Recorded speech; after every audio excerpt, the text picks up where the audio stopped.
السماوات وما في الأرض من ذا الذي يشفع عنده إلا بإذنه يعلم ما بين أيديهم وما خلفهم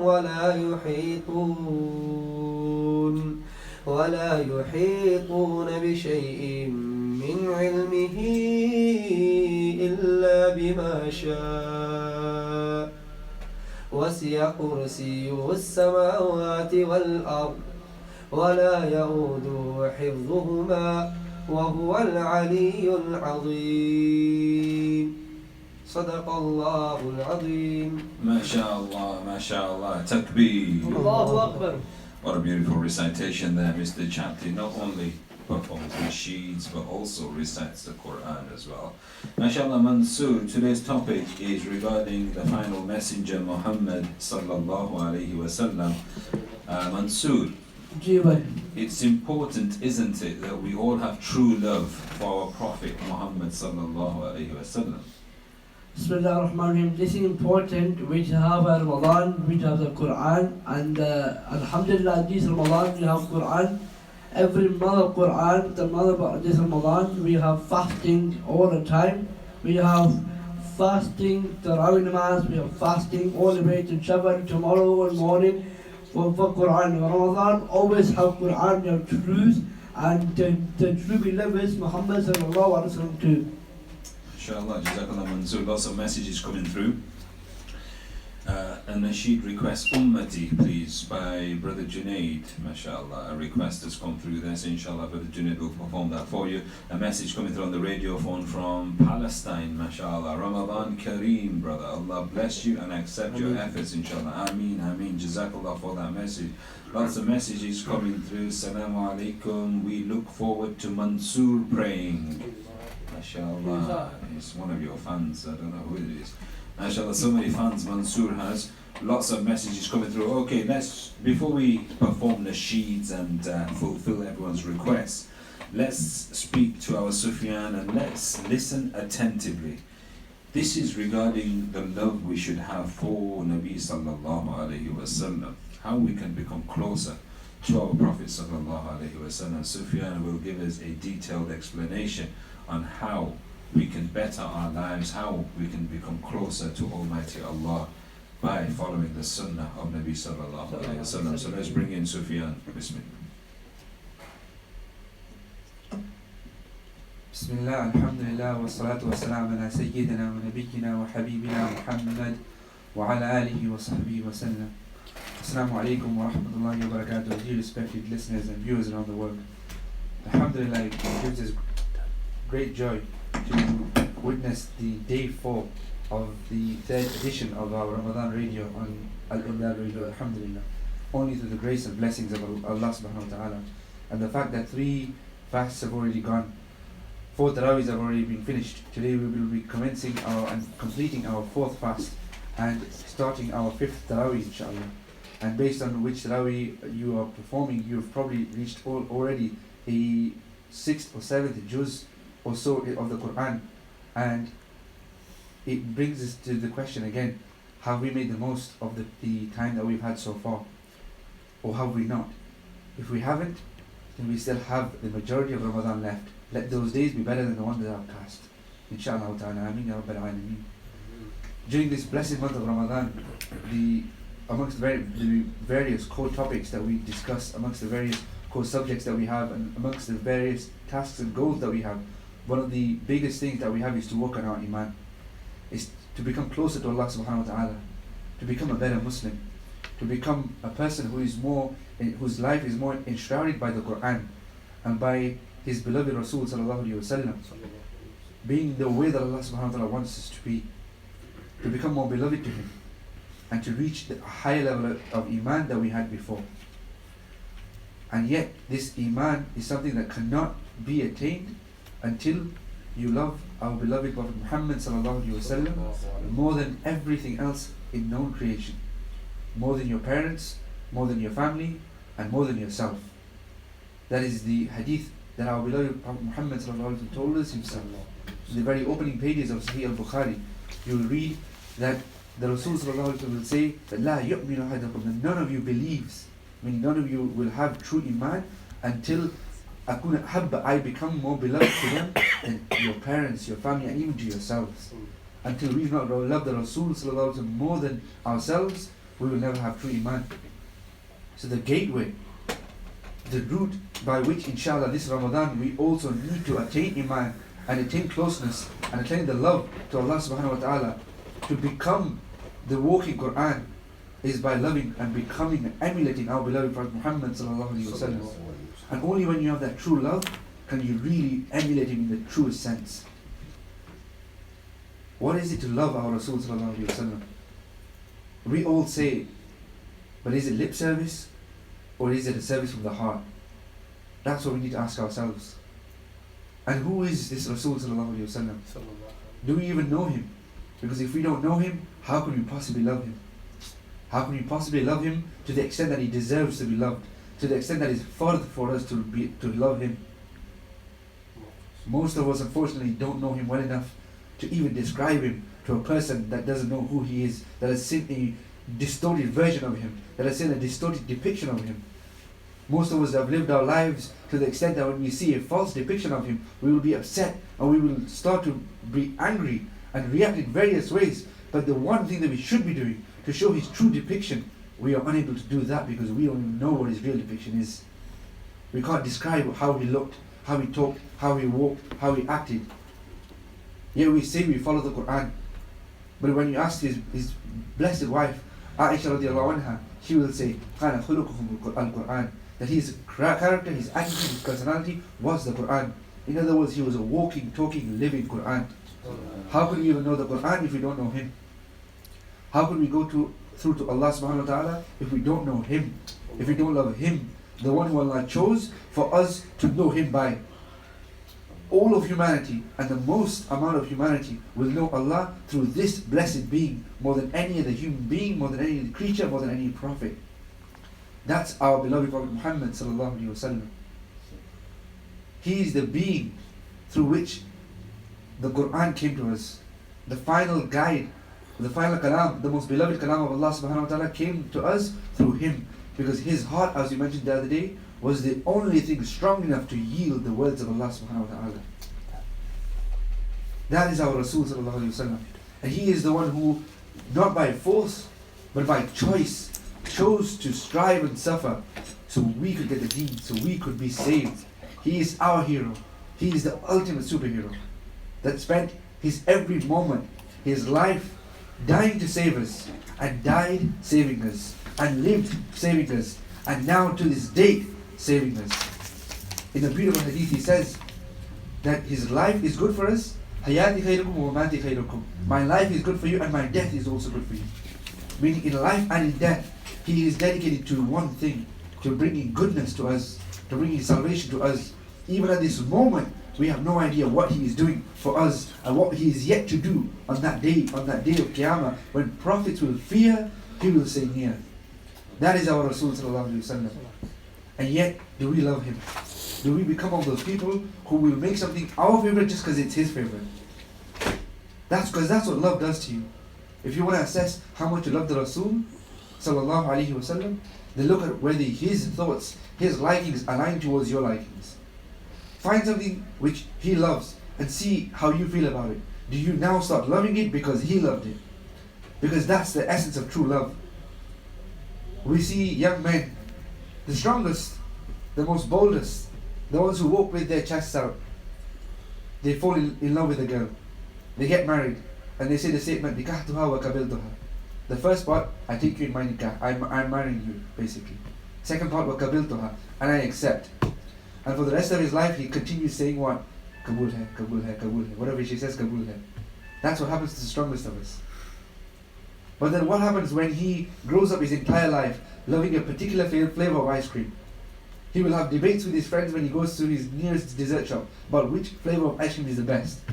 No, it's definitely vanilla. And then he gets married to this girl and says, "Let's go have some strawberry ice cream. Isn't strawberry just the best? It's my favorite."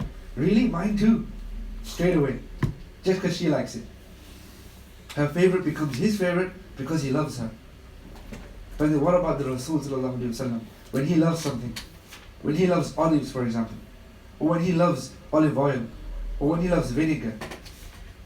And it's something that's that we may find as an acquired taste. Will we love it because he loves it? Will we eat it because he eats it? Because he liked it? When we are breaking our fast, we want to get into our fried samosas and our fry-ups, our favorite foods. But will we actually break our fast first with the dates, with the khajur? We'll have at least 3 or 4, at least 7. Because our Rasul used to love them. And he used to break his fast with them. That's how we assess love. But for us, this is a very low state of love. That we're still wondering where our likes can align with his likes. But when will it become that our lives will align with his life? When will it become that we will be ready to give up our lives for him? When at this moment in time we're still struggling to give up our likes for him. Just because we like something, we won't give it up for the sunnah. How then can we attain true love? When we are the nation that are are following the footsteps of the Sahaba who are ready to give up their lives for him. This is our Nabi sallallahu alaihi wasallam, whose status is so high that you'll see the prophets. You'll see Musa alayhi salam when he is conversing with Allah. He hears of a nation that will be so blessed just by their leader, just by their prophet, that when they commit a sin, just by asking Allah will forgive them. They don't have to go and give their lives like the people of Musa alayhi salam had to. So now Musa alayhi salam asks, let my people be this ummah. And Allah says, no. What has passed is past. This ummah is the ummah of Muhammad sallallahu alayhi wa sallam. They will be the sole ummah that just by asking Allah will forgive them, without requiring any compensation like the other nations had to give. That's because of the honor of our Rasul sallallahu alayhi wa sallam. So now hearing about the honor of Muhammad sallallahu alayhi wa sallam, Musa alayhi salam, who is one of the mightiest messengers of the Ulul Azm, of the 5 greatest messengers, who has the title of Kalimullah, will ask Allah, can I give up all of this just to be an ummati of the Rasul sallallahu alayhi wa sallam? To be what me and you have been blessed with from birth. Ibrahim alayhi salam, when he is given the honor of building the Kaaba, that to this day every Muslim will pray. Over 1.5 billion people will be praying every single day in that direction, doing tawaf on that same house that was built by Ibrahim Khalilullah, the friend of Allah. He is the same being who has such honor that he uses a place to stand simply when he is building the Kaaba, and where his footsteps are, Allah says, وَاتَّخَذَ مَقَامَ إِبْرَاهِيمَ مُصَلَّى. Pray, take his footsteps as a place to pray. When you go to Hajj, you will do your tawaf and you will complete it by praying 2 rakat behind where his footsteps lie. That's the honor of this person. But what's he saying? Take away Khalilullah. Take away Ibrahim alayhi salam. Take away Ibrahim and Ishaq. Take away everything that you've given me. Take away the Kaaba. Take away Maqam Ibrahim. Just let me be someone who can attach the name of Muhammad sallallahu alaihi wasallam to his name. Let me be an ummati of the Rasul sallallahu alaihi wasallam. And when that dua is accepted, he'll say, at least let him be from my progeny. Which is why Allah subhanahu wa ta'ala will accept that our Rasul sallallahu alaihi wasallam will come from the son of Ibrahim alayhi salam. He is who was Sayyidina Muhammad sallallahu alayhi wa sallam bin Abdullah, bin Abdul Muttalib, bin Hashim, bin Abdi Manaf, bin Qusay, bin Kilab, bin Murra, bin Ka'ab, bin Lui, bin Ghalib, bin Fihr, bin Malik, bin Nadr, bin Kinana, bin Khuzaymah, bin Mudrika, bin Ilyas, bin Mudr, bin Nazar, bin Ma'ad, bin Adnan, bin Ud, bin Ismail alayhi salam. The son of Ibrahim alayhi salam. Because of that dua. And from all of the prophets, you're going to see only one person will have that dua accepted, that he will be able to give up his prophethood and all of the honors that Allah has given him to come back as an ummati of our beloved Prophet Muhammad sallallahu alaihi wasallam, and that is Isa alayhi salam. That is the reason for his second coming. The reason he was chosen from amongst everyone else was because of that dua, so that he could come back as an ummati of the Rasul sallallahu alaihi wasallam. The one blessing that we take for granted every single day. He is the same Nabi who, when we will see that the father of mankind, Adam alayhi salam, when he has become the first human being and his wife has become the first female human being, those two, the first parents of all mankind, when they are deceived by shaitan and when they are on the earth separated, making dua, we have the du'as in the Quran, and Allah tells us how Adam alayhi salam was making dua to be reunited with his wife. This dua is so important. It's not just Adam alayhi salam wanted to reconcile with his wife. It's not just Adam alayhi salam wanted to be in a state where everything is back to normal again. where he doesn't have to live with the fact of what happened when he did the act that he shouldn't have because of the whispers of shaitan. That's not just what this dua is. This dua is basically meaning that if I don't meet my Hawa alayhi salam, salamun alayha, I will never ever have any children. If I don't have any children, they won't be human beings. I will never be the father of mankind. Humanity depends on this dua. When does that dua finally be accepted? When Adam alayhi salam, after every single try he has been exhausted, he will say, make the dua again, but this time he will ask Allah, Ya Allah, as'alu bihaqqi Muhammad. I ask you by the haqq of Muhammad sallallahu alayhi wa sallam. Accept my dua in the name of Muhammad. And Allah the All-Knowing will ask him, how did you know his name? And that's when Adam alayhi salam will answer, that I don't even know who he is or what he is to the nearest effect. But I saw this name on the Hamalat al-Arsh, the angels who were holding the Arsh. The Ghilman of Jannah, on their hearts was the same name. And in Jannah there are stations where names are given, names are put as honor. But there was only one name that was high enough to be above Jannah and to be with your name on your Arsh. That was Muhammad. Whatever this is, whoever this is, must be the most beloved to you. So I ask you in the name of the creature that is most beloved to you, to accept my dua. That's when Allah subhanahu wa ta'ala will accept the dua and allow humanity to become when Adam alayhi salam meets his wife again. Because of the name of our beloved Prophet Muhammad sallallahu alayhi wa sallam. And that's when Allah subhanahu wa ta'ala will say, Qul Imam Bayki in riwayah to Adam alayhi salam, وَلَوْ لَا مُحَمَّدٌ مَا خَلَقْتُكَ. If it wasn't for Muhammad, I wouldn't have even created you, Adam alayhi salam. The father of mankind depends on the name of who? Our beloved Rasul sallallahu alayhi wa sallam. The name which we get to attach to our name. The we of Muhammadan. We are the ummah of Prophet Muhammad sallallahu alayhi wa sallam. That's who our Rasul sallallahu alayhi wa sallam is. And no time, no speech, no talk, no book can give you the true essence of what our Rasul sallallahu alayhi wa sallam is. The only way is to read the book of Allah. When you are praised by Allah, that's when you become Muhammad, the most praiseworthy. Because Allah Himself praises our Rasul sallallahu alayhi wa sallam. And He is the being who which the creator of all, the one to whom belongs all praise and all sharaf, all honor, all respect. He Himself, look how He addresses His beloved in the Quran. When we have our grandparents and we have our friends, we refer to them differently. When we have our friends, we can joke with them. We can call them names. We can call them by their name. We can say Allah Chalni, slap them, whatever we want. But when it comes to our grandparents, we can't do the same thing. We can't call them by their names. We have to give them a station of honor and respect. The jokes that we do with them will be very different and very limited because of the honor that they have. We can't dare call them by their name. But now look, you have the one, Allah subhanahu wa ta'ala, who is above all. But look, in the Quran never once will He call His Rasul by the name. He will only call him by honors of respect, by honors of love. Ya ayyuhal muddathir, Muzammil, Taha, Yasin, Ahmad. He won't call him Muhammad. He will refer to him, but he won't call him directly by his name as a sign of the love and the honor that Allah subhanahu wa ta'ala Himself has for our beloved Prophet Muhammad sallallahu alayhi wa sallam. He is the same Rasul for which we will see the Arabs, the leaders who didn't even believe in him, will see the effect of his love, and they will say, I have seen the leaders of Persia, the Kisra of Persia. I have seen the greatest of kings, the leaders of Rome, but I have never ever seen this kind of love and this kind of obedience, this kind of reverence for any human being by others than what the Sahaba had for our beloved Prophet Muhammad sallallahu alaihi wasallam. We will see those people who didn't even believe, just by the little love and respect that they showed his name, how they will be. We will see kingdoms.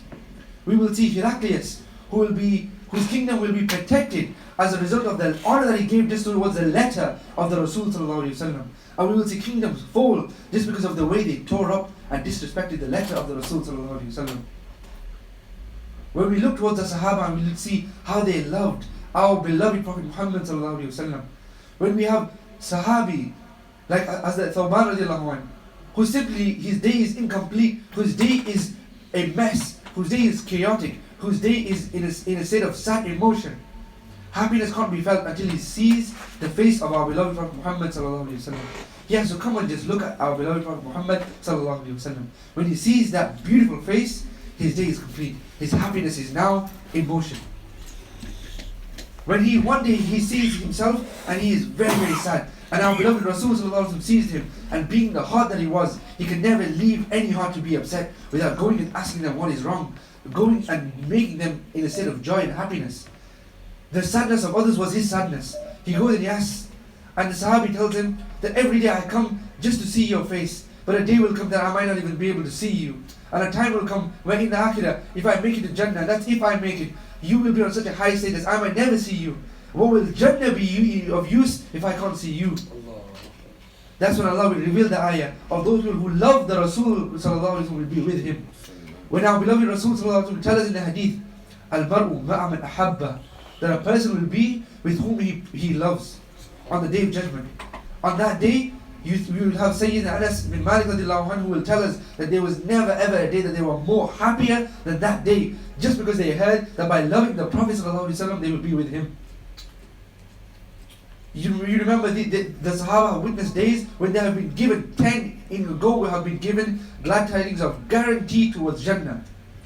But yet they are saying, one of them is saying that no day was happier than we will be told that we will be with him sallallahu alaihi wasallam on the day of judgment and in Jannah.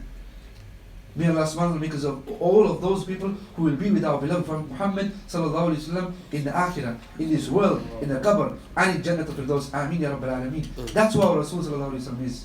When we look at how to love the Rasul sallallahu alaihi wasallam, we can only glimpse into the lives of the Sahaba. We can see how Hazrat Abu Bakr radiallahu anhu, how him alone, he sees that our beloved Rasul sallallahu alaihi wasallam wants to go and pray his salah outside the Kaaba in the Haram, at a time when they were being beaten and they weren't allowed to pray. He takes the Rasul sallallahu alaihi wasallam and he asks him, pray, I will guard you. And when the Mushrikeen of Makkah come to harm the Prophet sallallahu alaihi wasallam for praying, it will be Abu Bakr radiallahu anhu, Sayyidina Abu Bakr radiallahu anhu, who will stand there and defend the Prophet sallallahu alaihi wasallam. And he will be beaten by the likes of Umayyah bin Khalaf to such an extent by his shoe that his face will lose its original shape and form. And he will go into a state where he won't gain consciousness. And days later, his mother is to his side, his wife is to his side, his children, Asma radiallahu anha, Aisha radiallahu anha, Abdurrahman, all of them will be around him, waiting to see if their father, their husband, their son will come awake again and recognize them. But when he finally gains consciousness, after taking such a heavy beating, what's the first words he asks? How is Muhammad sallallahu alaihi wasallam? He can't even stand up, but he doesn't care about his mother, his children, his wife. He just wants to know, after I passed out, did they harm my beloved Prophet Muhammad sallallahu alaihi wasallam? That's the love that he had. On the day of Uhud, you will see arrows are flying towards our beloved Prophet Muhammad sallallahu alaihi wasallam. And what are the Sahaba doing? They are putting out their chests, so willingly the arrows will hit them instead of touching our beloved Prophet Muhammad sallallahu alaihi wasallam. When the kuffar will surround and they will be hitting and harming our Rasul sallallahu alaihi wasallam, the Sahaba will be there putting themselves in harm's way to protect our beloved Prophet Muhammad sallallahu alaihi wasallam. Amongst them you will have Talha radiallahu anhu, who will do what? He will be ready to take arrows, yes, but at the same time he will turn around and he will see that as a result of the harsh fighting, a sharp object from the helmet of the Rasul sallallahu alaihi wasallam will have got inside the blessed skull Mubarak of the Rasul sallallahu alaihi wasallam, and as a result, because of the sharp piercing, blood will be flowing. He will go and he will try to pull this part out of the head of the Rasul sallallahu alaihi wasallam, and seeing the way it's got inside, it's not coming out. What does he do? He takes his front two teeth and bites this piece and tries to pull it out with so much force that eventually his two teeth will come out. But he won't give up. He won't stop until the helmet has come out. He will lose his teeth, not even thinking about it, taking the helmet out of the head of our beloved Rasul sallallahu alaihi wasallam. And what does he do then? He's just lost two teeth, pulling out the helmet. But he sees that blood is still flowing on the blessed head of our beloved Rasul sallallahu alaihi wasallam. What does he do now? He will lick that blood. He will lick that blood clean so that the Prophet sallallahu alaihi wasallam's head is once again shining beautifully. That's the love that he had. And when all this is happening, what's he doing? He's not even worrying about himself. He's just happy that he has this opportunity to do this for the one who he loves more than life itself. The blessed hair of our beloved Prophet Muhammad sallallahu alaihi wasallam was so beloved to the likes of Khalid bin Walid that he would always put it in his helmet. And in one battle, his helmet falls off as a result of the fight from the opposition. He as the commander will come off his ride and he will be on the ground and everyone is coming from every direction to hurt him, but he doesn't care what happens to him because he can only see one thing: I have to go and get that helmet, not because of the helmet, but because of the hair of the Rasul sallallahu alaihi wasallam. I can tie in the process. They can hit me from every angle, and people were, but I won't stop running until I get that hair back in my hands, and I don't mind if I die in that state. That's the love that they had for the hair of the Rasul sallallahu alaihi wasallam. Sayyidina Anas bin Malik radiallahu anhu will be asked to be buried with the hair put inside his eye. So even when he rests in his grave, the hair of the Prophet ﷺ will be with him. That's the love that they had just for the hair of our beloved Prophet Muhammad ﷺ. Because they knew this isn't just a hair. This is the hair of the greatest of creation. This is the hair that is most beloved to Allah subhanahu wa ta'ala. This is the one hair that is more beloved to Allah than every human's bodies combined. That's who our beloved Prophet Muhammad ﷺ is. When you look at Hazrat Bilal radiallahu anhu, who will be proud to be a ghulam? Who will be proud to be a slave? Especially an Abyssinian person, an Ethiopian person, a Habashi as they would call him. A slave who is seen as less than human being, less than human. This person who has lived his entire life as a slave, he is now finally free when he becomes Muslim. And when he is freed by Abu Bakr radiallahu anhu. But now he chooses and he is happy and he finds it as one of the greatest ni'mas that he is the ghulam of the Rasul sallallahu alayhi wa sallam. That he is the khadim, the servant of our beloved Prophet Muhammad sallallahu alayhi wa sallam. That was a greater honor for him than to be a free man. That ghulam, to be a ghulam was better than hurriya, better than freedom. That's what love gave him. And look what happens. He gives his entire life for our beloved Prophet Muhammad sallallahu alayhi wa sallam. When he is giving azan, people like us, when we are becoming a mu'adhin, we remember all of the honors that we receive. But look at the first mu'adhin. Look at the mu'adhin of the Rasul sallallahu alayhi wa sallam. Bilal radiallahu anhu. When we call people to come to salah. When he calls that adhan, who is he calling? Muhammad sallallahu alayhi wa sallam. Our beloved Prophet sallallahu alayhi wa sallam. That's all who he's calling. In his heart and his mind, he is only calling one person above everyone else. Our beloved Prophet Muhammad sallallahu alayhi wa sallam. I call the Prophet to prayer. That's what was going on in his heart. What happens when our beloved Prophet Muhammad sallallahu alaihi wasallam passes away? Days later he is seen just with his arms around his legs and his head inside his legs, trying to just fathom the fact that he is alive whilst the Prophet sallallahu alaihi wasallam isn't amongst him. What happens eventually? He leaves Medina because he can't stay in that city anymore. What happens? He can't give azan anymore either. He stops giving azan because he can't. Years later, when he finally returns to Medina, he is asked by everyone to do azan again. And he can't, he says, I can't. And then two beautiful individuals will come to him, asking him to make azan.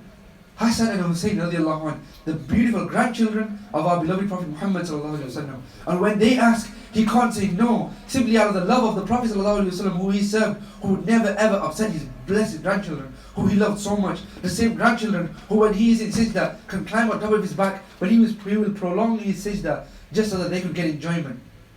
Those grandchildren are now asking him, the last thing that reminds him exactly of our Prophet sallallahu alayhi wa sallam, asking him to recite the azan again. So no matter how difficult and how painful it is for him, he goes and he tries to make the azan again. He stands up, and the moment he says, Allahu Akbar, Allahu Akbar, all of the people from Medina run out of their houses in tears, saying, Bilal is giving azan again. And when he is giving azan, what happens? Allahu Akbar, Allahu Akbar. Ashhadu an la ilaha illallah. He recites the azan. But then comes the part that is most difficult for him. Ashhadu annam. And he can't say it. There are too many tears flowing. He can't take his voice out. He tries again, Ashhadu annam. But he can't say that name, Muhammad. Because at that moment, his heart and his eyes have overcome every part of his body, even his voice. And at that scene, you will see the whole of Medina, flooding Medina with tears. Because of the love that he had with our beloved Prophet Muhammad sallallahu alaihi wasallam. And what will happen? Years later, when he is passing away, his wife is expressing her sadness at the fact that her beloved husband is passing away. And what does he say? He says, this isn't a time of sadness. This is a time of joy. I'm finally happy because I'm finally going to be with Prophet Muhammad sallallahu alaihi wasallam. I'm finally going to be there. that I'm not sad one bit. This is the moment I've been waiting for, so that I can go back and reunite with the most beloved creature to me. And look where that love gets him. Look where that servitude gets him. On the day of Qiyamah, when our beloved Prophet Muhammad sallallahu alaihi wasallam will be making the Anbiya wait, when Adam alayhi salam himself will be waiting at the gates of Jannah, when every prophet has gone past, when all of the Jannatis have passed the full Sirat, waiting at the gates of Jannah, every human being from Adam alayhi salam till the last human being who will be waiting there, will be waiting outside the gates of Jannah. Because where is the Prophet sallallahu alaihi wasallam? He is still back there. He's either on the plains of Hashr, giving water to drink to his ummatis, or he's at the Hisab Kitab, or he's at the Mizan, or he is on the full Sirat, helping his ummah until every one of them has run past. And then going back and making sure that whoever is left in Jahannam is out until the gatekeeper, Malik himself, the gatekeeper of Jahannam will say, are you going to leave anyone for me to put in Jahannam? He's going to be busy doing that, saving his ummah for the ultimate superhero, for the greatest superhero that he is. And on that day when Adam will be waiting for so long, when the Prophet finally comes and sits upon his stallion in front of the whole of humankind, in front of all of the Huffaz, all of the ulama, all of the awliya, and all of the anbiya themselves, he will be in front of them, because the gates of Jannah will only open by one hand. Prophet Muhammad, no one else has the audacity to even come forth and ask Allah to open Jannah, because they can't go. So the Anbiya and Adam himself will wait until Prophet Muhammad comes to open the gates of Jannah. All that time. Finally the Rasul will come, and he will come on his steed, and he will be commencing forward. And now what will happen? After all of this time waiting, these thousands of years waiting, they will finally say, finally, we're about to go to Jannah. Jannah is there, they can smell Jannah, they can see the doors of Jannah. And only the person who is standing there will know how difficult and how impatient you can get to wait to go to Jannah. But they waited long enough. Now surely the gates will open. What happens? The Prophet ﷺ will turn back again. And then you think, now what could it be? We've been waiting this long. Adam and the Anbiya have been made to wait until he doesn't come. But now what could it possibly be that even after all this waiting, the Rasul ﷺ, and this is a person who will never ever cause any takalluf, any harm or any difficulty to any person. It wasn't in his nature, he couldn't do that. So what would be of so importance that he will turn around and make his father Ibrahim a.s., the father of mankind Adam a.s., and the prophets and the awliya and his ummah wait to go in Jannah? What could be so important? He comes off and he says, I can't do this alone. This exclusive honor, this elusive honor that Allah has chosen only me for, to open the gates of Jannah, that no other Anbiya has been given, I can't do this alone. I'm willing to, in other words, give up this honor, because I want one person to be with me. Who do you think that person is going to be? Not a prophet, not one of the saints, not one of the ulama, not one of the huffaz, not one of the martyrs, not even one of the khulafa ar-rashideen. Not even as a Bakr radiallahu anhu, not even as a Umar radiallahu anhu, not even as a Uthman radiallahu anhu, not even as Ali radiallahu anhu, Hazrat Bilal radiallahu anhu. He is the only one who the Prophet will call by his name, come forward Bilal. Then Bilal radiallahu anhu will hold the reins of the ride of the Rasul sallallahu alaihi wasallam, and together they will go to open the gates of Jannah. What a sign, what a religion that we follow.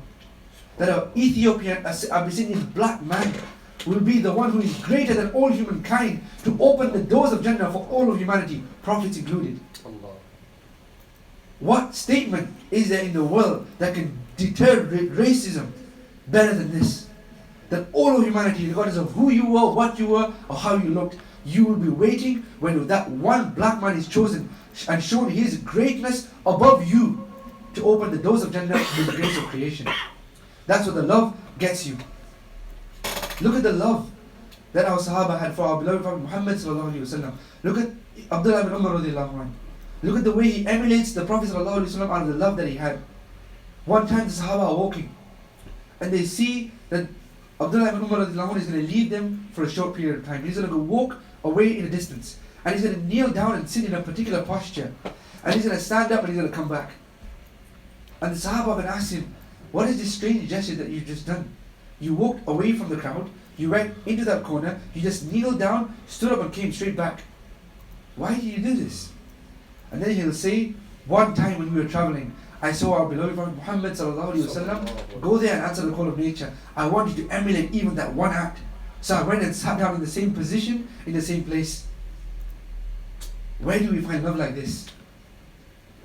That's how Sahaba loved our beloved Prophet Muhammad sallallahu alaihi wasallam. And yet look what he says. When he knows that the Sahaba radiallahu anhu, they will fight for the water of his wudu. They will fight for the water that he had drunk, for his leftover. And knowing this, knowing that the Prophet ﷺ would never ever reject anyone, he would never say no to anyone. There were many Sahaba who were told off because they would ask the Prophet ﷺ something, and the other Sahaba would say, why did you ask him? You know he never says no. Even if he is in need of it, even if he is in difficulty, he will never say no, and he will put others before him. Look at an example of this. We know how our beloved Prophet Muhammad ﷺ had not eaten for days, how for months he would go by eating only the aswadain, the dates and water, the only two things that he would eat. Yet, every day, whenever he received food, whenever he received money, where was it going? To feed the Ahl Suffah. He had a soup kitchen in his house of over 70 people that he fed every single day, even when he wasn't eating for months. That's his selflessness.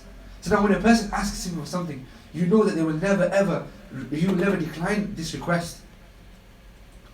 So the Sahaba knew not to ask him something, because they knew what lengths he would go to give them whatever request that they had asked for.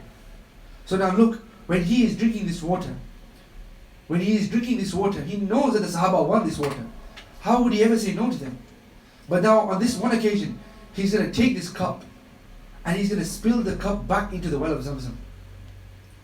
And the Sahaba are going to ask, they are ready to pounce on this cup, just waiting on the edge of their seats, just waiting to jump and pounce on that cup. And the Prophet ﷺ himself pours it down. You can imagine at that moment, it's like, no, what's happened? That's the reaction of the Sahaba. And they're wondering why our Prophet ﷺ did this when they know that he knows how much this water meant to them. On another occasion, before we get into the why he did that, the Prophet ﷺ is crying amongst the Sahaba. And he's saying, Wa akhawa, oh my brothers, oh my brothers. And he's crying out of love, missing his brothers. And the Sahaba are thinking, how can he miss us when we were amongst him? Because that's naturally every person, the Prophet ﷺ made him feel as though he's the most beloved to him. So they're wondering, we're here, why is the Prophet ﷺ missing us? So the Prophet ﷺ is asked by the Sahaba, saying, are we not your brothers? And he said, no, you're my Sahaba. My brothers are those who will believe in me even when they haven't seen me. When they come at a time when I wasn't even amongst them, but yet they believed me and they loved me. Me and you. People who haven't even seen him. He was crying for us. When have we ever cried for our beloved Prophet Muhammad sallallahu alaihi wasallam? He is crying for us. He is missing us. And he's saying, Wa akhawa, oh my brothers. And look what happens. That water, that cup that he pours back, is for the same reason. When the Sahaba asks him why, he says, every day you get to drink my leftover.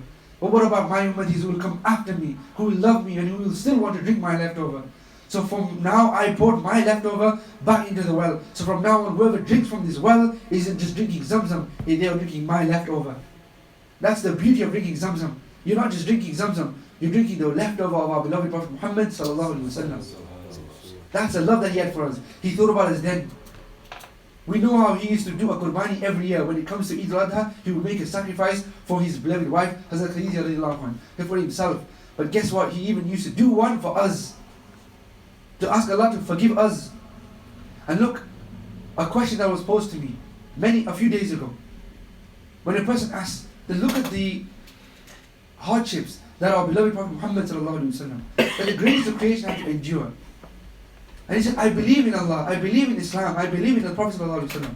But what I don't understand is, out of the love for the Prophet sallallahu alaihi wasallam, I feel sorry for him when I hear the hardships that he went through. Why would Allah allow this to happen to his greatest of creation? Yes, there are prophets that went through hardship, but there are also prophets that had ease and had kingship, like Sulaiman alayhi salam. Why wouldn't the greatest of creation be given an easy prophethood? Why would Allah allow this to happen? And the simple answer to this is that the Prophet ﷺ by choice chose for his life to be like this. He chose for his life to be like this. He chose that he could endure this hardship. Why? He was given many choices in his life. Many choices. And those choices would not only directly change the face of his life, but change the face of his ummah. But he always chose something that was more difficult or had more hardship for him, and not the easy option. Why was that? To sum up the reason, I'm going to narrate a beautiful story that brings tears to your eyes when you realize how much our Prophet ﷺ loved us. We just spoke about how the Prophet ﷺ would go through months without having any food. And when the Sahaba would see this, if they would know this, they would do anything to feed the Prophet ﷺ. But the Prophet ﷺ would always hide it from them. They found out certain stories and certain incidents after his life, after he'd already passed. That's when they found out. And as a result of this, one time a Sahabi known as Ka'b radiallahu anhu, he sees that the Prophet ﷺ, he sees that the Prophet ﷺ is in pain, and he asks why, and the Prophet ﷺ tells him, because I haven't eaten in so long. I'm like this because I haven't eaten in so long. The pain is too much. The Prophet ﷺ is in this state because of the pain of hunger. That's how Rasul ﷺ, who hadn't eaten for so long. And Sayyidina Ka'b, when he sees this, he can't live, he can't do anything until he has fed the Prophet ﷺ, regardless of his own situation. So he goes and he finds a Jewish man and he works for him. He says, what can I do for you to earn anything? He says, well, you can do this job for me. So he takes buckets after bucket, this heavy workload of fetching pails of buckets of water, pulling them out from the bottom of the well, in the numerous variations, again and again and again, in the heat of Makkah. This hard task that he didn't want to do. For what price? Just for one date, for one kajur. Says, for every one bucket that you pull out, I'll give you one kajur. And he keeps doing this, and he keeps doing this, and he keeps doing this, until he can grate a handful of dates. And what does he do? He goes and he gives it to the Prophet ﷺ, saying, here Ya Rasulullah, eat this. Don't be in the pain of hunger, please eat this. That's what he does for the love of our Prophet ﷺ. That's what the Sahaba would do. He would go through all of that just for a few days, so that the Prophet ﷺ wouldn't remain hungry. But now, after his passing, Hazrat Aisha radiallahu anha is going to narrate how the Prophet ﷺ went through months without eating anything, with 3 stones tied to his stomach to calm the pain that he was feeling. When they're hearing this, the Sahaba are asking us, Aisha radiallahu anha, why didn't you tell us? We would have done anything to feed the Prophet ﷺ, just as Sayyidina Ka'b radiallahu anha did. Why didn't you tell us? And that's what Aisha is going to tell you one of the main reasons why the Prophet ﷺ endured this hardship, why he chose to do this. She says, because the Prophet ﷺ didn't want me to tell you, not during his lifetime anyway, because he had made a deal with Allah subhanahu wa ta'ala. On this one note of hunger, he chose to stay hungry. He chose to endure this because he told Allah subhanahu wa ta'ala, knowing how much Allah subhanahu wa ta'ala loves him, knowing that as the most beloved creature to you, as your Habib, the pain that I feel means the world. Allah subhanahu wa ta'ala will do anything if I ask by this pain that I feel. So he makes a deal with Allah subhanahu wa ta'ala, saying, Ya Allah, for every pang of hunger that I feel, forgive my ummah. Forgive my ummah. For every pang of hunger that I feel, I don't care. Just forgive my ummah. I choose to go through this till the day I pass away, as long as you promise to forgive me, my ummah, for the pain that I feel. That's the love that he had for us. For the same people that will take a blade and cut off the beard that was the one sign that we had of him, that won't wear the amama because we'd rather have some hairstyle. We'll take off the hamama, we'll take off the beard, or we'll put on a beard that looks like some fashion style that isn't his. It's not a sign of his love, it's a sign of love of some celebrity. That's who we are. That's who he went to that pain for. That's who he's going to go on the day of judgment. And he's going to be in every state, when every prophet will have a special accommodation that will take them from their position on Hashr straight to Jannah. But every Rasul will go, except our Prophet ﷺ. He will tell his accommodation, go, I'll make my own way. So in that scorching heat, he can be with his ummah. He can give them water. He can help them when they are standing in front of Allah. He can help them at their hisab. He can help them on the mizan. He can help them on the full sirat. At that place, he will be so frantic at the pain of his ummah, that when our ummah will be waiting at the edge of the bridge, which is 3,000 years in distance, 1,000 years an up decline. It's not a straight bridge. It's 1,000 years up in decline, going upwards, uphill. 1,000 years straight and 1,000 years down in decline before you get to the edge on the other side. On that bridge, which is as thin as a hair and as sharp as a sword, people will be struggling to go across. There will be those who will be the fastest, who will be going at the blink of an eye. And then there will be those who will be traveling at the speed of lightning and the speed of light. But if they can go that fast, imagine the speed of our beloved Prophet Muhammad sallallahu alaihi wasallam. Imagine the speed of my Habib sallallahu alaihi wasallam on that bridge. Faster than the speed of sight itself. You won't even see him go fast. The distance of 1,000 years, that doesn't even compare to going around the earth 1,000 times. Now you imagine going around the entire diameter, the entire circumference of the earth 1,000 times in a split second, in a split moment, in a billionth of a second. You imagine how fast you'd have to be going. At that speed, he's going to be taking his ummah who are waiting at the other end, frightened to go over this bridge underneath, which is Jahannam. He's going to be taking them in a split second. Boom, you're on the other end. Boom, you're on the other end. Boom, you're on the other end. That's what he's going to be doing, back and forth, back and forth. This beautiful light is going to be going boom, boom, boom, speed taking his ummah from one end to the other. And in that frantic motion, he will see that an ummati of his has actually fallen off the bridge. And the ummati is at the beginning of the bridge. He's fallen off the bridge. And the Rasul sallallahu alaihi wasallam has just taken someone to the other end. He saved this ummati, but another ummati is now falling. Now you imagine, calculate the time between which his hands let go of the bridge, and he is only a few millimeters away. And the Prophet ﷺ sees this. Look at how frantic he gets. Even with his speed, he is now going to run to catch up to this person before the millimeters. Imagine it in slow motion. Forget every superhero movie that you've watched. Forget the fiction and the special effects that take 500 people and visual effects artists to bring it to life. Look at this scene. Imagine it in your heart, because it's going to be reality. It's going to happen. When this ummah is falling, when he's only a few millimeters away and his hands are clenching down, the Prophet ﷺ is going to run with his speed. But knowing that he can catch up, he has the speed.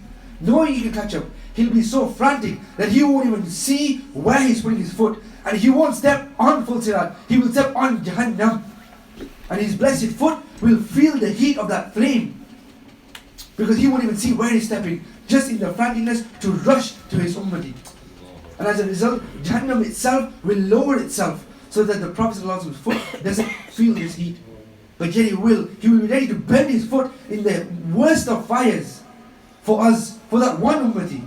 Not for an ummah all over, just for one individual, for one life. And he will run and he will make it till so fast, he will get from one end to almost, if you will, 2,750 years worth of distance or whatever it was, to get to that point where his ummati is falling. He will reach there, and as it comes into the riwayat, he will grab him by the waistline and save him and bring him back up safe onto that full sirat. And he will travel back to save the next ummati. That's who our beloved Prophet Muhammad sallallahu alaihi wasallam is. He's the same person who will be, when the job is done, he still won't go. He'll go back to Allah and he'll go in sajda. And he will be there in sajda until Allah subhanahu wa ta'ala tells him that Sal tu'ta, ask and I will give you whatever you want. That's our Prophet sallallahu alaihi wasallam. What will you ask for? My ummah is still in the fire. Take them out. Those people who haven't even served their sentence, Allah will take them out. And then the Prophet sallallahu alaihi wasallam will still not be happy. So Allah will give him the honor to ask and take up whoever he wants, he can take them out. He's still not happy. So then Allah will say, okay, I've granted you intercession. You can take whoever you want, you can choose out of Jahannam. But now there are many reasons for this. Allah knows, Wallahu alam. Well, one thing that this brings to my mind is, with the Prophet ﷺ, with his speed, he could choose. But if there were many others, imagine how much faster his ummatis could come out. It'd be a few seconds less in Jahannam. Those few seconds meant so much to him that he will still stay there and he will not be happy until Allah does what? Fine, every Hafiz take 10 out. Every alim take a number out. Every martyr take a number out. Fine, every white-haired person take a number out. Fine, every angel in the billions, choose someone from the ummah of Muhammad sallallahu alaihi wasallam, take them out. And in the end, when the Prophet sallallahu alaihi wasallam was chosen, he is taking people out in the droves. The ulama are taking people out in the droves. The martyrs are taking out people in the droves. The Hafaz are taking people out in the droves. Every person with white hair is giving so much mercy that they were taking people out in the droves. When these thousands and millions are coming out, even then the Prophet ﷺ isn't happy. So then what does Allah say? Fine, I'll do it myself. I'll choose people. I'll take them out. I'll take them on myself as well. And Allah will take, as according to the writings of Imam Ghazali, He will take out a handful in His own knowledge, in His own majesty.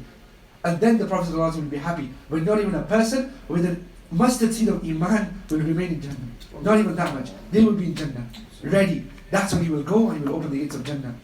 That's who our beloved Prophet Muhammad ﷺ is. That's the love that He had for us. That's what He, just a glimpse of what He would do for us. Now you imagine what we would do. Who are we? What is there about us that's Muhammadan? The same thing that Ibrahim and Musa and the prophets would give up everything just to have. What sign of that is there on us? When we are in our graves and when we hope, as the poet so beautifully says, that don't have the fear of the grave, because you're going to see the Prophet there. What you'll be willing and wanting your whole life to see him in your awakened state, to see him in your dream state, to see him in your grave, you're finally going to see him. Don't worry. In that place, in that grave, will we be able to recognize the Prophet when it is said to us, مَا تَقُولُ لِهَذَا الرَّجُلِ, what do you say about this man? Will we recognize him? Will we? How when we can't even depict him to those who give him a false depiction? We have to love our beloved Prophet Muhammad, emulate his every way, do anything we can to be like him. Whatever sunnahs you can bring into life, bring them in. Start loving him, start reading about him, start knowing him so you can love him. To love him is to know him. Start doing that and start reciting as much Durood Sharif as you can. The minimum 300, the formula that we mentioned, 100 in the morning, 100 in the evening, 20 after every salah is the bare minimum. You recite the dua, Allahumma salli ala Muhammad, wa ala ali Muhammad, kama sallaita ala Ibrahim, wa ala ali Ibrahim, innaka hamidun majid. Allahumma barik ala Muhammad, wa ala ali Muhammad, kama barakta ala Ibrahim, wa ala ali Ibrahim, innaka hamidun majid. And then Allahumma salli alayhi, Allahumma salli alayhi, Allahumma salli alayhi, Allahumma salli alayhi. In no time you will have prayed 100, 20, 200 Durood Sharifs. Whilst every amal has been given a set number, limits, the Prophet ﷺ has taught us how to be balanced in everything. But there's one act which when the Sahaba ask, what if I do this much? The Prophet ﷺ says, then it will be this good for you. What if I do this much? What if I dedicate 1/3 of all my act to the Durood Sharif? What if I dedicate all of my time to the Durood Sharif? Even then the Prophet ﷺ will not limit him. We will give him the fadail of what happens. All of your life's needs and all of your worries will be sorted if you make all of your time devoted towards the Durood Sharif. That's the power of the Durood Sharif. And look at sending salawat upon our beloved Prophet Muhammad sallallahu alaihi wasallam. Look at the height of that amal. Every amal, every ibadah that we do is something that we do for Allah subhanahu wa ta'ala. He is our master. Our master tells us, and as slaves we do the amal, we do the ibadah, we do the act. His creation does the act. But look at this now. Inna Allah wa malaikatahu yusalluna ala nabi. Allah himself does the amal of the Durood Sharif. That's one act even Allah himself does. And he's doing yusalluna, he's continuously sending durood upon his Prophet sallallahu alaihi wasallam. You imagine the height and status of the amal that Allah himself does. He doesn't need salah, he doesn't do anything else. But salawat upon the Rasul sallallahu alaihi wasallam, even Allah does. That's the height and importance of sending peace and blessings upon our beloved Prophet Muhammad sallallahu alaihi wasallam. To love him with all your heart, to know him. How can you not fall in love with him? When you see his mercy, his beauty, what he would do, his speech, how beautiful and comprehensive he was. His character, how merciful and how forgiving he was. How much love he had for us. This is the same human being who when he is in dive, for 3 miles he's being stoned until his sandals, his nalayn sharif are red with blood. But what's he doing at that time? He is catching the blood in his hands. Why? Because if the blood touches the ground, Allah will destroy this ground. He is saving the ground of the people that are stoning him for 3 miles. 3 miles. Try walking 3 miles and thinking for every second you're being pelted with stones, and yet you are cupping the blood so that they don't get affected. And when eventually after the end of the 3 miles, he will reach a point where he's on his knees. He won't curse them. What will he say? Ya Allah, maybe it's my weakness. Maybe it's my weakness. When he eventually reaches a position that he is on a stone, lying down, in the absolute pain of the pelting that he's just received. And the 2 sons of Rabi'ah, who have a vineyard there, a great vineyard, who are his enemies, the sons of Utbah ibn Rabi'ah, one of the biggest enemies of Islam, even they will feel sorry for him in this state. They will send their servant Adas to go and give him some grapes. At this moment when he's in this despair, Allah subhanahu wa ta'ala will send the angel and tell him one word and the mountains will crush him. The angels will destroy them. What does he say? I want to see them pray, I want to see them go to Jannah. I don't want to see them be destroyed. Allah. Maybe one of them from their progeny will become Muslim and believe me, and they will be saved from a raging fire. Don't destroy them. That's the love that he had. You have Utbah and Mu'attib, the sons of Abu Lahab, the people who marry his two daughters, Ruqayya and Kulthum radiallahu anhuma, and then divorce them just to bring pain to the heart of the Rasul sallallahu alaihi wasallam. And then what? Those same people will allow her to come towards the edge of Makkah and go towards Medina. When the Prophet sallallahu alaihi wasallam comes towards Makkah to receive his daughter, who at the time is pregnant, what does he see? He sees his daughter on the ground, martyred, a corpse lying there, blood everywhere, and an unborn child that has also been killed. He sees the corpse of his beautiful, beloved daughter that he's just come from Medina to collect on the outskirts of Makkah as a sign of the hatred that they had for him. Those same people, Utbah and Mu'attib, on the day of the Fath of Makkah, on the day of conquest of Makkah, he's coming towards people like this, people like Hind, the wife of Abu Sufyan, who will tear out the heart of the uncle of the Prophet ﷺ, and with that blood in her mouth and her hands, show the Prophet ﷺ how much relief she is getting, and harm and hurt the Prophet ﷺ even more.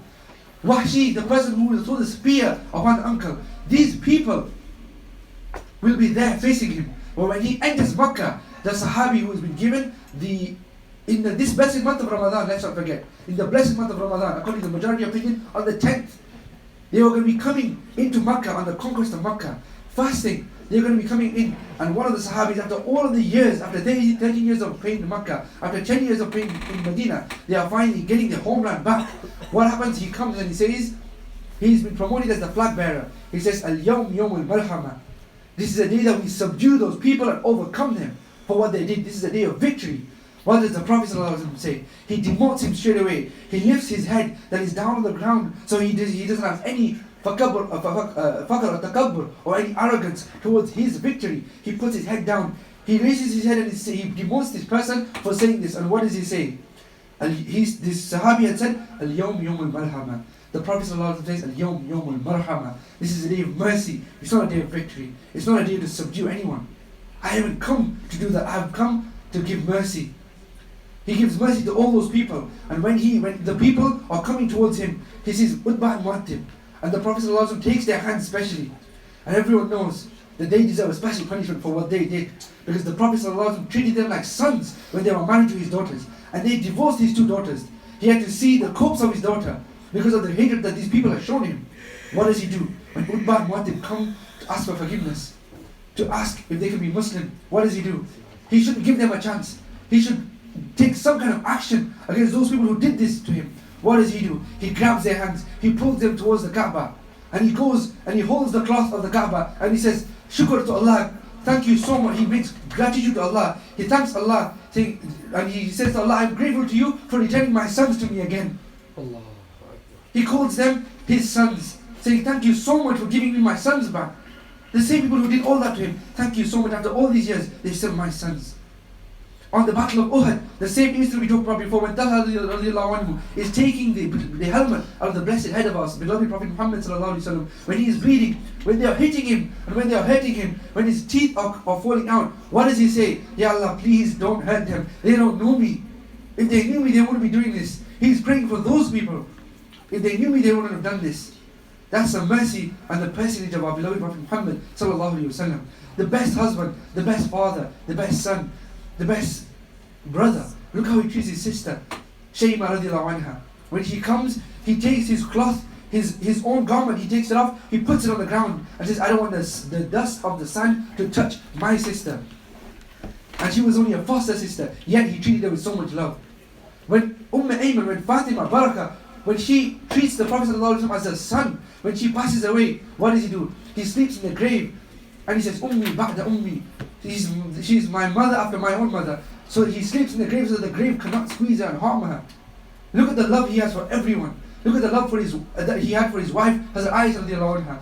And look how much he expressed this love. That when he's in the gathering of the Sahaba ask him, who do you love the most? And the Sahabi wanted to hear his name. Because the Prophet ﷺ strove to make everyone feel they were the most beloved to him. So he's waiting to hear his name, because when you love someone and they tell you they love you back, it's an amazing feeling. He wants to hear the Prophet ﷺ say he's the most beloved. And what does he say? Aisha. She's the most beloved to me. So then he says, okay, I understand, she's your wife. But from the men, from the Sahaba, who is the most beloved? And we all know the answer. Abu Bakr radiallahu anhu. But what does the Prophet sallallahu alaihi wasallam say? He doesn't say Abu Bakr radiallahu anhu. He refers to him. But what does he say? Aisha's father. Still goes back to her. That's how much love he showed just to his wife. Look what happens. When the Prophet sallallahu alaihi wasallam passes away, 6 months later you're going to see a riwayah when Aisha radiallahu anha is sitting crying in her house with her head in her knees, just waiting. Because she can't wait till the day she passes away so she can be back with the Prophet sallallahu alaihi wasallam. When her nephew calls to her aunt's house and calls her Aisha so she can finally eat a meal, this is the same woman who gives away every little last scrap of morsel she had out of remembrance of the Prophet sallallahu alaihi wasallam and his selfless way, and doesn't eat anything. So many months and years later, she finally has the opportunity to sit in front of a dastarkhan where there's food there. And what happens? She can't eat. She cries. Why? Out of the love of the Prophet ﷺ, saying, my Habib never ever, in the time I was with him, I never ever saw him have food enough to fill his stomach. How can I now eat a table fill? I can't do this. That's the amount of love she had for the Prophet ﷺ. Look at the amount of love he shows to his wife. That years later, when Hazrat Khadija had passed away, he sees a necklace and he just cries. Because that necklace was the woman who believed in me when everyone else rejected me. He's sitting in the house of Hazrat Aisha, and what happens? He simply starts to see his face change. And Hazrat Aisha sees, why is the face of the Prophet ﷺ changing? And she wonders why. Within minutes, they hear a knock. And when the knock happens, the Prophet ﷺ starts to cry. Why? Because the woman outside was none other than the sister of Hazrat Khadija radiallahu anha. And that knock was resembling the knock of Hazrat Khadija. Now how unique can a knock be? But how much attention do you have to give your wife? How much love do you have to give a person that years later, when you hear that the resemblance of that knock, you cry out of love for her? That is the loving heart of our Rasul sallallahu alaihi wasallam. That's who he is. And how much love do we show? How much love do we show to our wives and our mothers and our families and our sisters in honor of the one who we should be loving more than anyone else?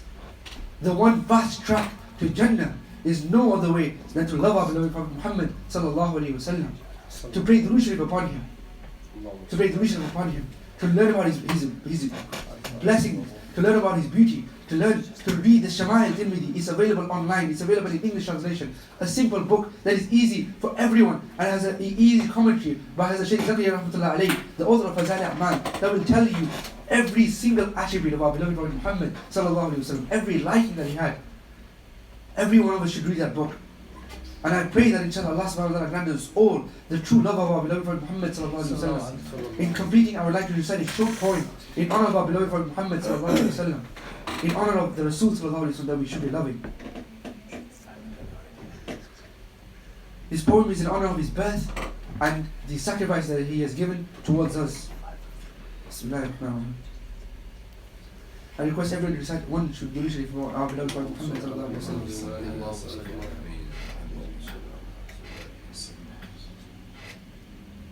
A majestic sky, a beautiful moon, a blissful sight amongst the sand dune. The angels prepare for a most glorious sight, as darkness roams freely for this final night. The pride and conceit of King Kisra was languished, after his galleries and palaces were suddenly anguished. The shirk of the Magians was now diminished, after 1,000-year-old flame was left extinguished. As these empires collapse, the question arises, of what great advent are these events disguises? Of what great wonder this night comprises? Who would have known that the answer would manifest shortly before the sun rises? As the dawn of Fajr came over Makkah, there sat Amina radiallahu anha, dazzled by a light that emanated from within her. Behold, she held in her hands her beautiful baby boy, smiling and gazing upon eyes teared with joy. The earth was more joyful than ever before, finally the moment it had been waiting for. It kissed his feet and remained in awe, for this was what made its life worth living for. In the blessed month, the first Rabi came down to us, our most beloved Nabi. He would be the seal of the Prophet, the greatest of them all. His presence would be the mere reason punishments would not befall. Many a prophet had come before, each had performed miracles galore, yet he would perform all those and more. For if Adam alayhi salam is the father of all people, then for my Prophet's name he is ever grateful. For when he was deceived by Iblis the deceitful, he lost his wife and was most remorseful. He spent years repenting, his eyes most tearful, but soon he realized his efforts were still not fruitful. Never again his wife would he see, the father of mankind, he would not be, until one day when remembered had he a name unknown that he did see. He lifted his hands and he made dua. Then with all his heart he asked Allah, accept my plea, O my Lord, in the name of Muhammad, your most adored. Then only was his plea accepted. Towards his wife he was directed. The father of mankind he would now be, through the name of my beloved Nabi. And yes, Musa alayhi salam had split the sea by his staff's action, but my prophet would be he who would split the moon simply by his fingers' interaction. My prophet is he that he will stay to his people near on a day when even prophets will fear. He will protect his ummah when the need is most dire. He will save them all from a dreadful fire. When nafsi, nafsi is what all others will say, even then he will not stray. Ummati, ummati, he will pray. He was the most honorable, loving and kind. He will love his ummah with all his heart and mind. He will save the heedless and blind. He will teach the misled and undermined. He will lead the resistance to honor womankind. He will be a savior for all of mankind. He will be the one for whom all hearts are inclined. This was the day our beloved was born, to end injustice and his ummah forewarned.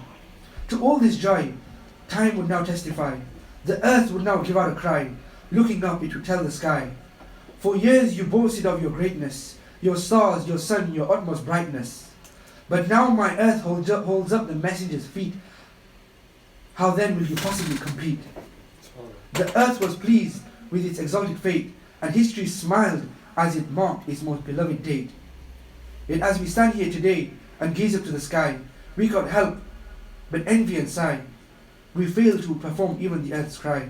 For these stars and the sun and the moon and the earth are those who, unlike us, had witnessed his birth. O my beloved Rasulullah, Taha Yasin al-Mustafa, Muhammad ibn Abdullah, Sallallahu Alaihi Wasallam, I love you. I really, really love you. The world looks up to you. Jannah is no match to you. And after Allah subhanahu wa ta'ala, there is none greater than you. Wa akhiru da'wana alhamdulillahi rabbil alameen. Subhanallah, takbir, Allahu Akbar, mashallah. May Allah give us true love for Nabi sallallahu alayhi wa sallam.